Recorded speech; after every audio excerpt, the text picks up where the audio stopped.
નમસ્તે વિદ્યાર્થી મિત્રો, આજે આપણે ધોરણ 8ના વિદ્યાર્થીઓ માટે તારીખ 2/9/2023ના રોજ જે હિન્દી વિષયની સામયિક કસોટી લેવામાં આવેલ છે એના પ્રશ્ન બેંકનું સંપૂર્ણ સોલ્યુશન જોઈશું.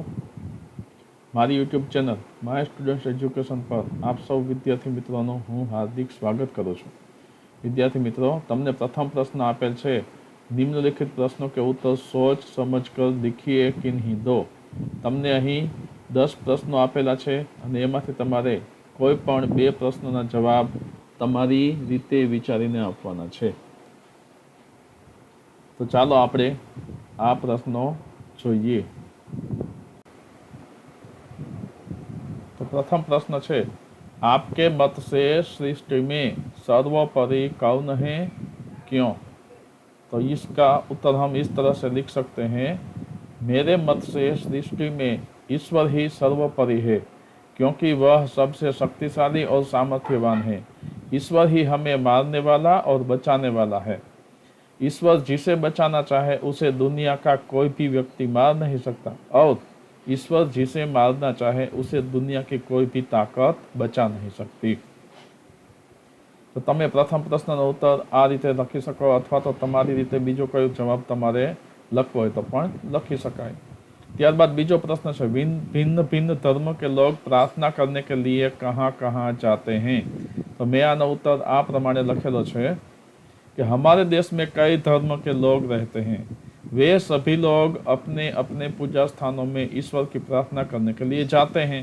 जैसे कि हिंदू धर्म के लोग मंदिर में, सिख गुरुद्वारा में, ईसाई चर्च में, मुस्लिम मस्जिद में, बौद्ध धर्म के लोग विहार में, जैन जिलालय में और पारसी अग्यारी में प्रार्थना करने के लिए जाते हैं.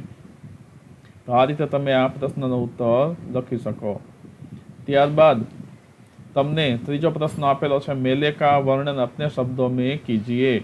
તો અહીં તમે કોઈ પણ મેળો જોયો હોય, તમે મેળામાં ગયા હો તો એમાં કેવી કેવી રાઇડ્સ જોવા મળે છે, કેવા કેવા રમકડા વેચવાવાળા હોય છે, કેવી કેવી દુકાનો, સ્ટોલ, આ તે એના વિશે તમારે હિન્દીમાં તમારા વાક્યમાં જવાબ લખવાના છે.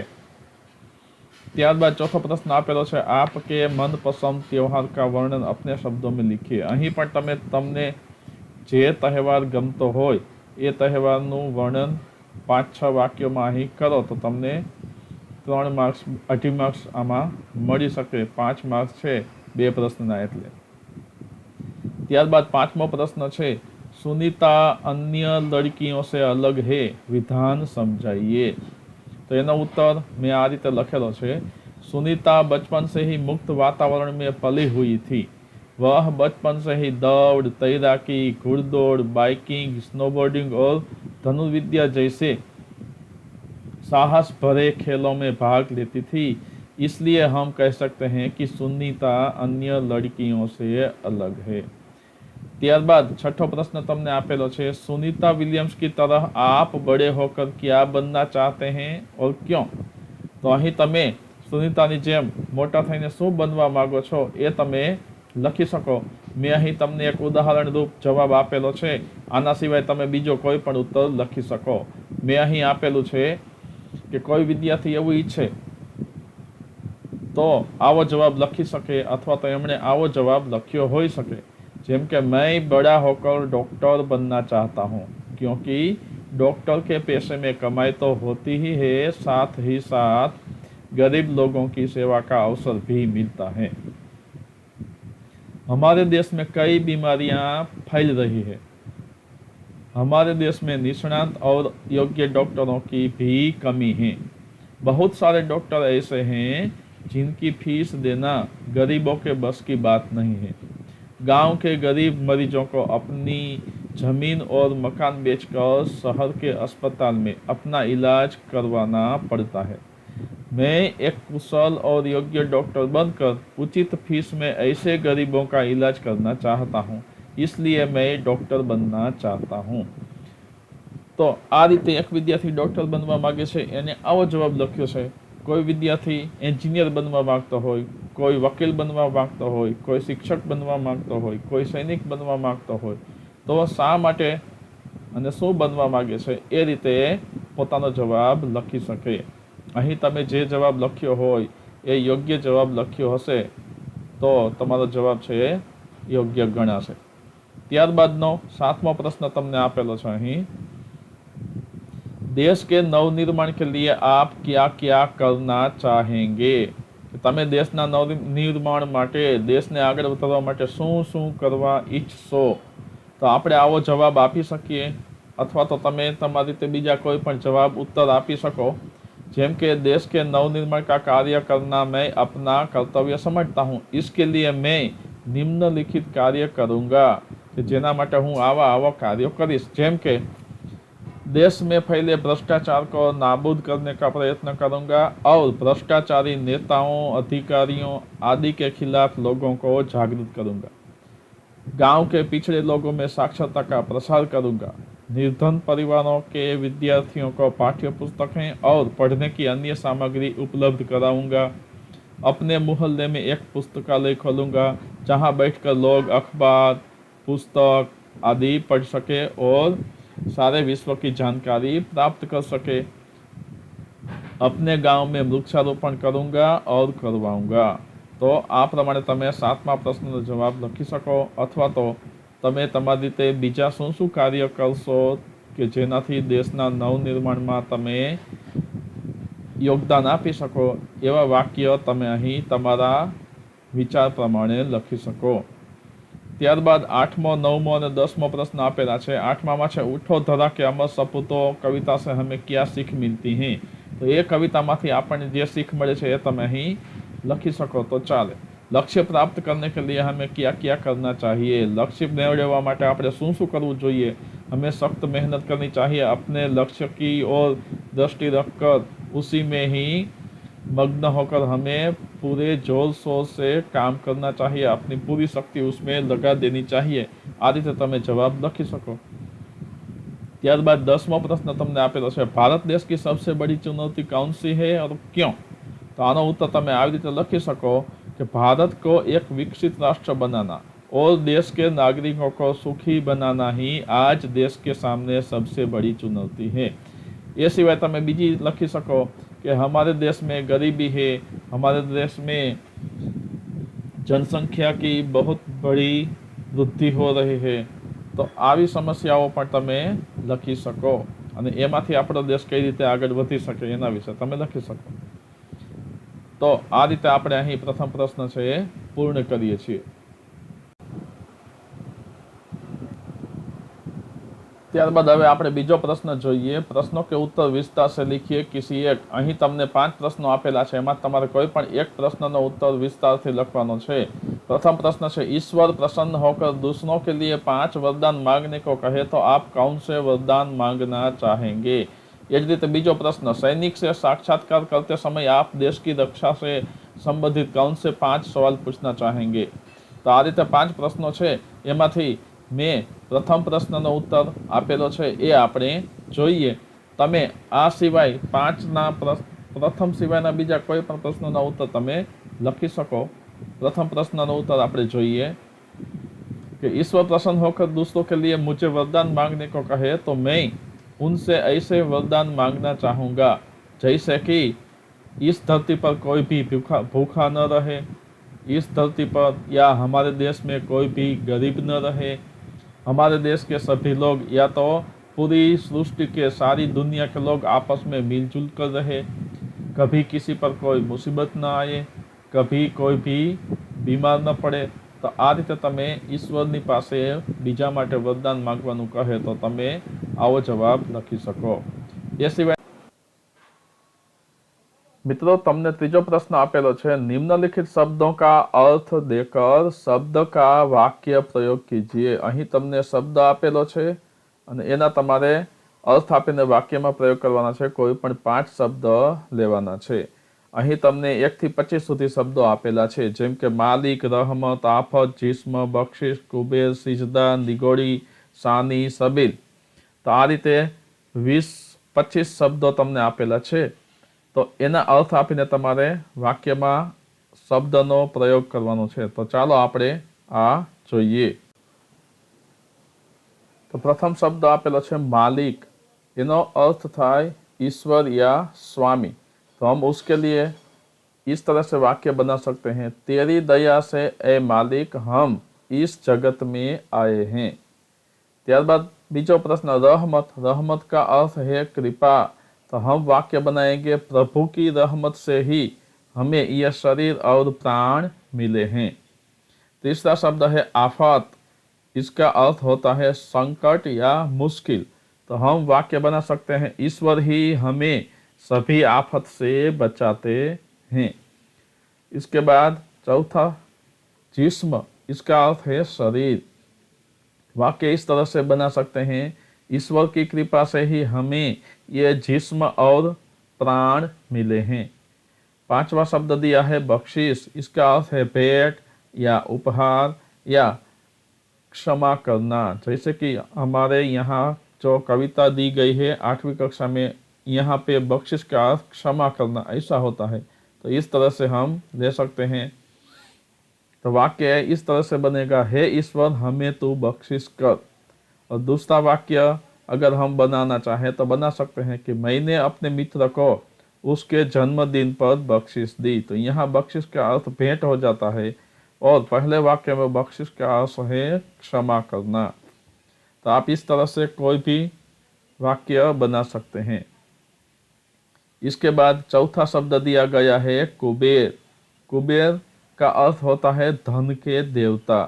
तो वाक्य हम इस तरह से बनाना चाहे तो बना सकते हैं कि बच्चों के पास जैसे कुबेर का खजाना था।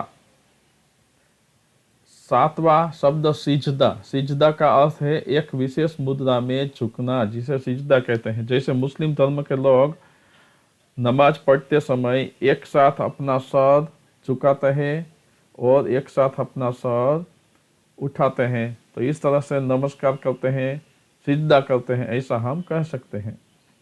आठवां शब्द है निगौड़ी, यानी उसका अर्थ है दुष्ट। नौवां शब्द है सानी, सानी का अर्थ है चारे की सामग्री जो पानी में सान कर पशुओं को खिलाई जाती है। 10वां शब्द दिया गया है सबील, इसका अर्थ है प्याऊ। 11वां है परीक्षण, जिसका अर्थ होता है जांचना। तो आप इनमें से कोई भी शब्द का प्रयोग यानी कि परीक्षण शब्द का प्रयोग करके वाक्य बना सकते हैं। 12वां शब्द दिया गया है चहेती, जिसका अर्थ है प्यारी या लाडली। वाक्य आप इस तरह से बना सकते हैं कि मेरी बहन मेरी चहेती है या मैं पापा की चहेती हूँ। इस तरह से आप कोई भी शब्द बना सकते हैं, वाक्य बना सकते हैं। दिक्कत शब्द है, उसका अर्थ है तकलीफ या मुश्किल। 14वां शब्द दिया गया है प्रशिक्षण, जिसका अर्थ होता है तालीम। 15वां शब्द है शान, जिसका अर्थ है गौरव। हमारे वैज्ञानिक हमारे देश की शान हैं, जिन्होंने चंद्रयान चंद्र पर पहुंचा दिया है। निर्माण यानी बनाना, चंद्रयान का निर्माण हमारे वैज्ञानिकों ने अपने देश में ही किया है। इस तरह से आप कोई भी वाक्य बना सकते हैं। प्रायः शब्द का अर्थ होता है अक्सर। उद्यान शब्द का अर्थ है बाग या बगीचा या उपवन, आप कोई भी अर्थ ले सकते हैं। उद्यान में बहुत सारे फूल खिले हैं, उद्यान में बहुत सारे पंछी पेड़ पर बैठे हैं। इस तरह से कोई भी वाक्य आप बना सकते हैं। उसके बाद पुनः शब्द है, इसका अर्थ है फिर से या दोबारा। स्फूर्ति शब्द, उसका अर्थ होता है उत्साह। दस्तकार, इसका अर्थ होता है शिल्पकार। विरासत का अर्थ है धरोहर। खाका शब्द का अर्थ है ढांचा, आलेख, नक्शा या मसौदा। आप कोई भी अर्थ इसमें से लिख सकते हैं। 24वां शब्द दिया गया है सामरिक। समर यानी युद्ध था। समर का अर्थ युद्ध होता है, तो समर या युद्ध से संबंध रखने वाला तो सामरिक, इस तरह से इसका अर्थ है। जीवंत शब्द का अर्थ है जीवित या जीता जागता। तो इस तरह से यहाँ पे आपको शब्द और उसका अर्थ मैंने दिया है। आप कोई भी सब वाक्य किसी भी तरह से वाक्य बना सकते हैं। चौथा प्रश्न दिया गया है, निम्नलिखित शब्दों का लिंग परिवर्तन करके पुल्लिंग शब्दों का वाक्य में प्रयोग कीजिए। यहाँ पे आपको पुल्लिंग शब्दों का वाक्य में प्रयोग करना पड़ेगा। तो सबसे पहला शब्द दिया गया है सेठ। सेठ शब्द का लिंग परिवर्तन करेंगे तो बनेगा सेठानी। नौकर शब्द का लिंग परिवर्तन बनेगा नौकरानी। भाग्यवान शब्द का लिंग परिवर्तन बनेगा भाग्यवती। पुत्रवती शब्द का लिंग परिवर्तन पुत्रवान। श्रीमती का श्रीमान। नेत्री का नेता। विधाता विधवा शब्द का लिंग परिवर्तन विधुर। स्वामी शब्द का लिंग परिवर्तन बनेगा स्वामिनी।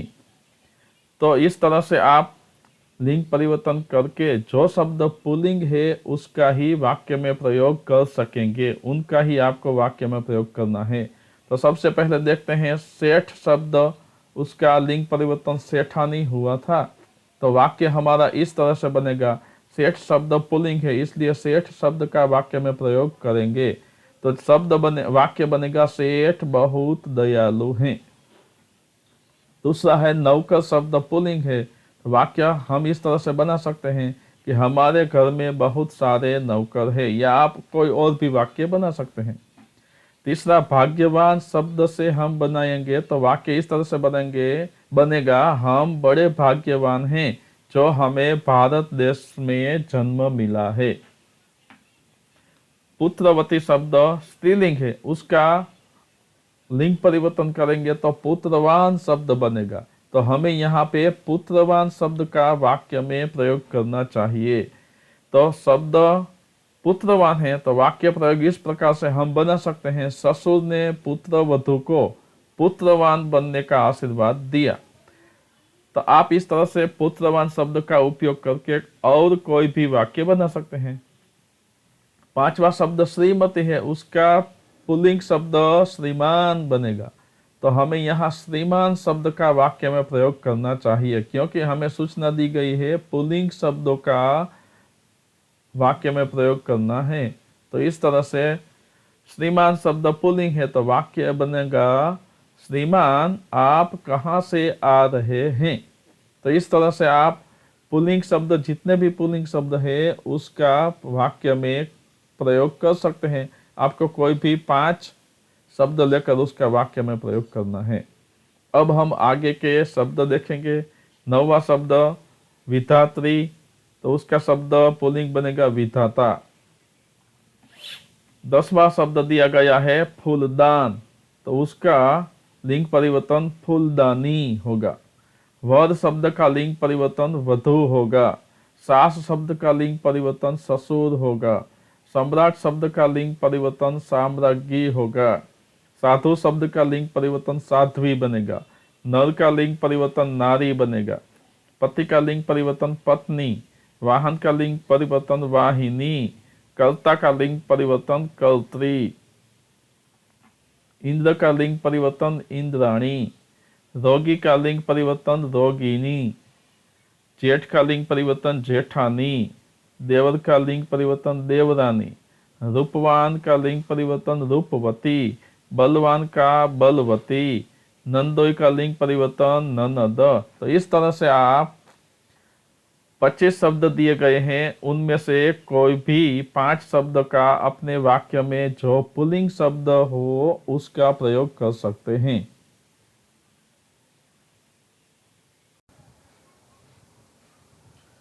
अब हम 5वां प्रश्न देखते हैं। निम्नलिखित गद्यांश पढ़कर प्रश्नों के उत्तर लिखिए।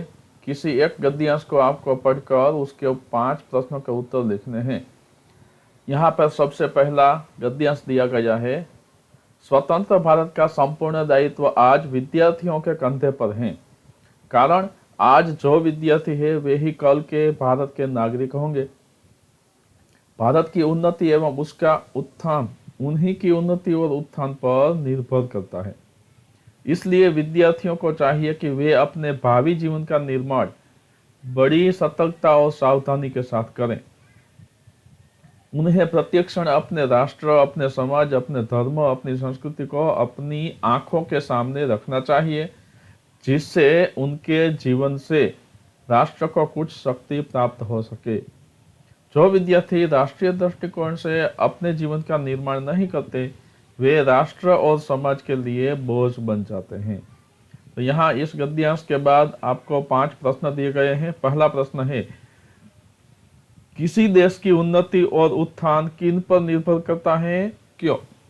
तो यहाँ आप उत्तर लिख सकते हैं, किसी देश की उन्नति और उत्थान विद्यार्थियों के पर निर्भर करता है, विद्यार्थियों के ऊपर निर्भर करता है। कारण क्या? विद्यार्थियों की उन्नति एवं विद्यार्थियों का विकास ही राष्ट्र की उन्नति और विकास का कारण बनता है। तो इस तरह से आप यहाँ पहले प्रश्न का उत्तर लिख सकते हैं। दूसरा प्रश्न है, राष्ट्र को शक्तिशाली बनाने हेतु विद्यार्थियों का क्या कर्तव्य है?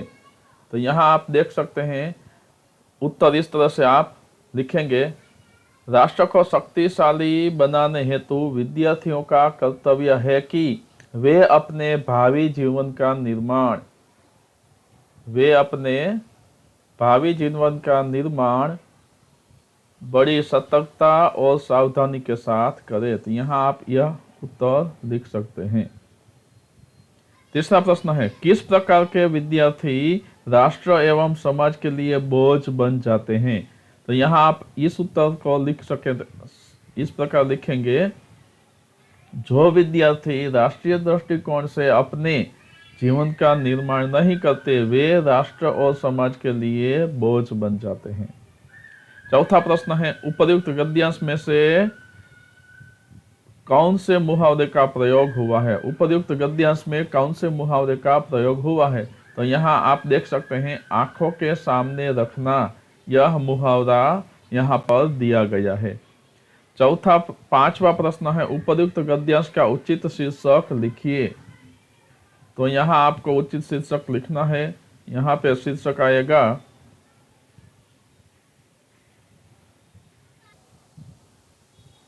राष्ट्र निर्माण में छात्रों का योगदान। यह यहाँ पर आप शीर्षक लिख सकते हैं।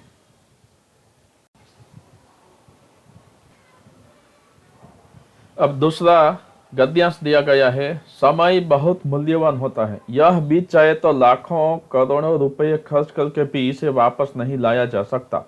इस संसार में जिसने भी समय की कद्र की है, उसने सुख के साथ जीवन गुजारा है, और जिसने समय की बर्बादी की, वह खुद ही बर्बाद हो गया है। समय का मूल्य उस खिलाड़ी से पूछिए जो सेकंड के 100वें हिस्से से पदक चूक गया हो। स्टेशन पर खड़ी रेलगाड़ी 1 मिनट के विलंब से छूट जाती है। आजकल तो कई विद्यालयों में देरी से आने पर विद्यालय में प्रवेश भी नहीं करने दिया जाता। छात्रों को तो समय का मूल्य और भी अच्छी तरह समझ लेना चाहिए, क्योंकि समय की कद्र करके वे अपने जीवन के लक्ष्य को पा सकते हैं।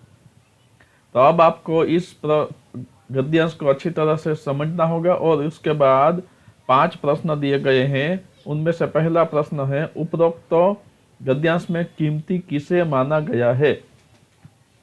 तो आप जवाब दे सकते हैं, उपरोक्त गद्यांश में कीमती समय को माना गया है। आप यह उत्तर यहाँ पर लिख सकते हैं, समय को कीमती माना गया है। दूसरा सब प्रश्न है, छात्रों को समय की कद्र करने से क्या लाभ होता है? तो आप उत्तर इस प्रकार लिख सकते हैं, छात्रों को समय की कद्र करने से यह लाभ होता है कि वे अपने जीवन के लक्ष्यों को प्राप्त कर सकते हैं। तीसरा प्रश्न है, इस गद्यांश से हमें क्या प्रेरणा मिलती है? तो आप उत्तर लिख सकते हैं, इस गद्यांश से हमें प्रेरणा मिल सकती है कि इस संसार में जिसने भी समय की कद्र की है, उसने सुख के साथ जीवन गुजारा है, और जिसने समय की बर्बादी की, वह खुद ही बर्बाद हो गया। चौथा प्रश्न दिया गया है, इस गद्यांश में विद्यार्थी के लिए कौन सा शब्द प्रयुक्त हुआ है? तो यहाँ विद्यार्थी के लिए छात्र शब्द का प्रयोग हुआ है। इस गद्यांश का उपयुक्त शीर्षक लिखिए। तो आप इस गद्यांश को कौन सा शीर्षक दे सकते हैं? आप दे सकते हैं समय का सदुपयोग, या आप यह भी लिख सकते हैं मूल्यवान समय, या आप यह शीर्षक भी दे सकते हैं समय की बर्बादी, जीवन की बर्बादी। और चौथा शीर्षक आप यह भी लिख सकते हैं छात्रों के जीवन में समय का मूल्य। तीसरा गद्यांश है, बढ़ती जनसंख्या ने अनेक प्रकार की समस्याओं को जन्म दिया है। रोटी, कपड़ा, मकान की कमी, बेरोजगारी, निरक्षरता, कृषि एवं उद्योगों के उत्पादनों में कमी आदि। हम जितनी अधिक उन्नति करते हैं या विकास करते हैं, जनसंख्या उसके अनुपात में बढ़ जाती है। बढ़ती जनसंख्या के समक्ष हमारा विकास बहुत कम रह जाता है और विकास कार्य दिखाई नहीं देते। बढ़ती जनसंख्या के समक्ष सभी सरकारी प्रयास असफल दिखाई देते हैं। कृषि उत्पादन और औद्योगिक विकास बढ़ती जनसंख्या के सामने नगण्य सिद्ध हो रहे हैं। इन सभी बातों को ध्यान में रखते हुए जनसंख्या वृद्धि पर नियंत्रण की अति आवश्यकता है।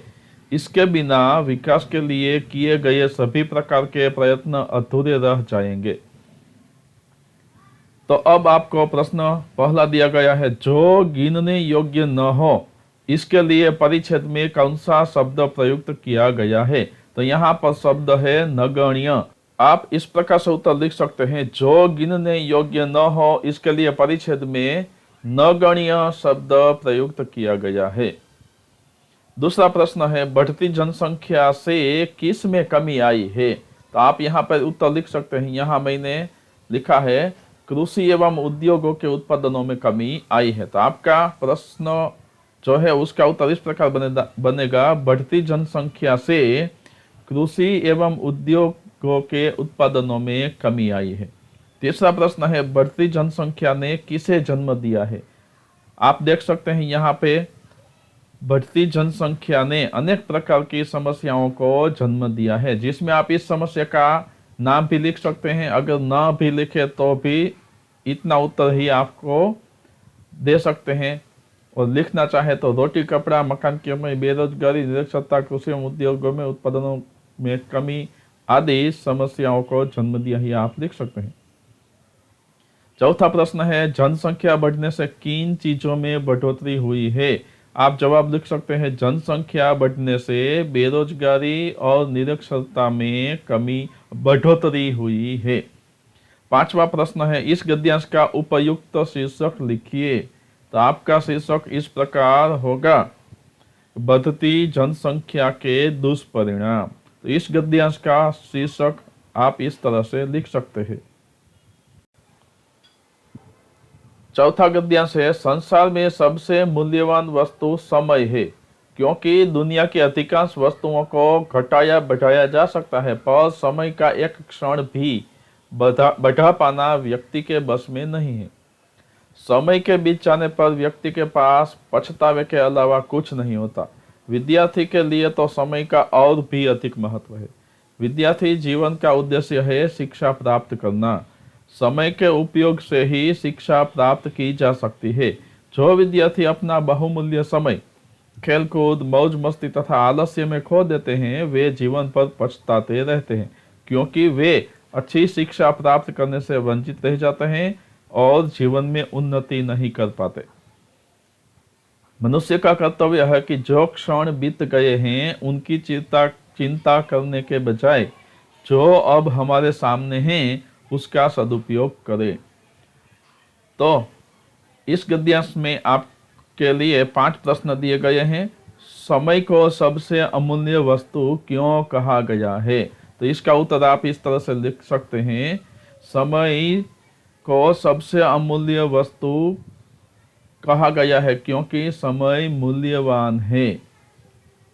दुनिया की अधिकांश वस्तुओं को घटाया बढ़ाया जा सकता है, पर समय का एक क्षण भी बढ़ा पाना व्यक्ति के बस में नहीं है। तो आपका पहला प्रश्न उसका उत्तर यह बनेगा। दूसरा है, किस प्रकार के विद्यार्थी पछताते हैं? तो यहाँ आप देख सकते हैं, जो विद्यार्थी अपना बहुमूल्य समय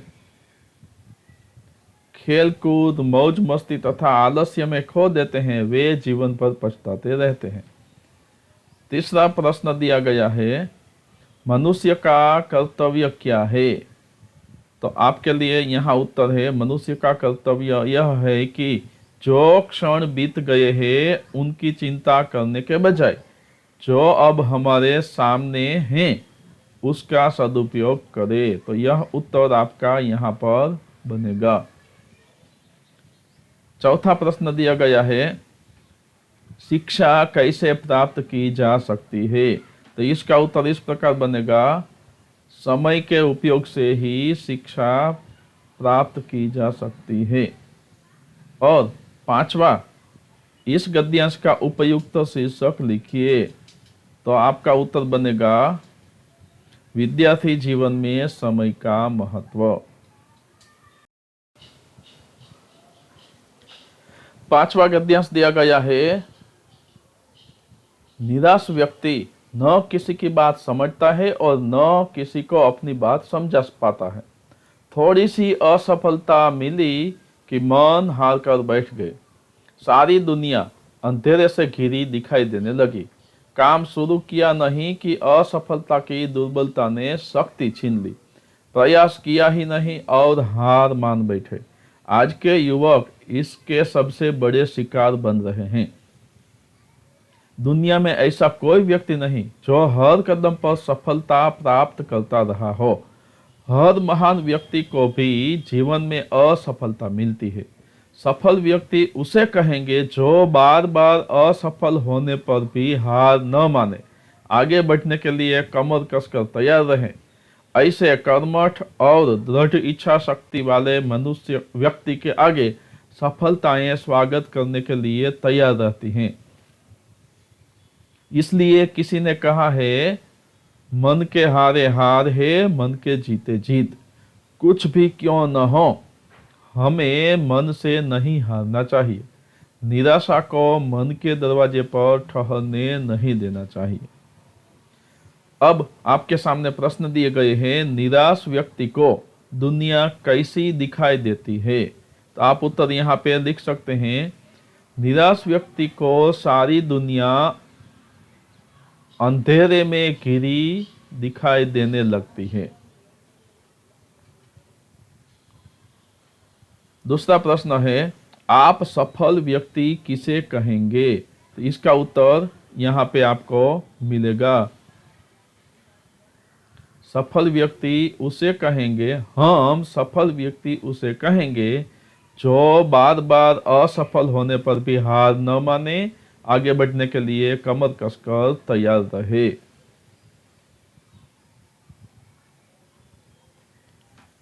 तीसरा, परिच्छेद में प्रयुक्त मुहावरे लिखिए।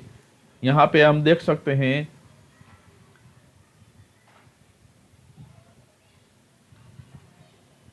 मन हार कर बैठ जाना। दूसरा मुहावरा है कमर कसकर तैयार रहना। और तीसरा मुहावरा है हार न मानना। आप यह भी लिख सकते हैं, मन के हारे हार, मन के जीते जीत। यह भी आप मुहावरे के तौर पर इस्तेमाल कर सकते हैं। अब आगे का चौथा प्रश्न है, कैसे व्यक्ति का स्वागत करने के लिए सफलताएं तैयार रहती है? तो यहाँ पे मैंने उत्तर लिखा है, कर्मठ और दृढ़ इच्छा शक्ति वाले व्यक्ति का स्वागत करने के लिए सफलताएं तैयार रहती है। पांचवा प्रश्न है, इस गद्यांश का उपयुक्त शीर्षक लिखिए।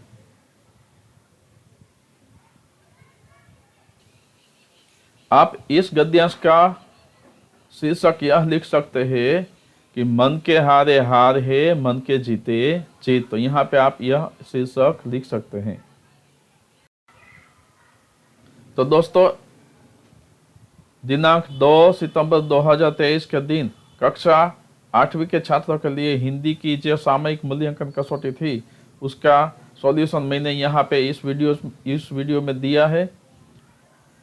इस वीडियो का आप उपचारात्मक कसौटी में भी उपयोग कर सकते हैं।